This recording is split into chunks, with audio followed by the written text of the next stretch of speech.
പഠിക്കുന്നത് പോലെ തക്ബീറത്തുൽ ഇഹ്റാം കൊണ്ട് തുടങ്ങി ദുആഉൽ ഇസ്തിഫ്താഹ് ചെയ്യുക.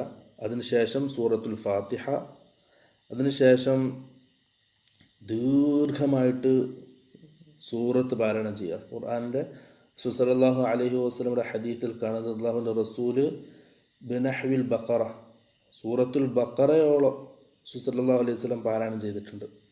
സൂറത്ത് ദീർഘമായിട്ട് സൂറത്ത് പാരായണം ചെയ്യുക. അതിനുശേഷം റുക്കൂഉം സല്ലല്ലാഹു അലൈഹി വസല്ലം ദീർഘമായിട്ട് നിന്നിട്ടുണ്ട്. ശേഷം സമി അല്ലാഹു ലിമൻ ഹമിദ എന്ന് പറഞ്ഞിട്ട് ഖിയാമിലേക്ക് തിരിച്ചു വന്ന് വീണ്ടും ഫാത്തിഹ ഓതുക. ആ ഫാത്തിഹയ്ക്ക് ശേഷം വീണ്ടും സൂറത്ത് ദീർഘമായിട്ട് സൂറത്ത് പാരായണം ചെയ്യുക. അതിനുശേഷം റുക്കൂഉ, പിന്നെ റുക്കൂഇൽ നിന്നും ഇഅ്തിദാലിലേക്ക് വരിക. ഇഅ്തിദാലിൽ നിന്ന് പിന്നെ സുജൂദിലേക്ക്. സാധാരണ സുജൂദും ഇഅ്തിദാലും ദീർഘിപ്പിക്കണം.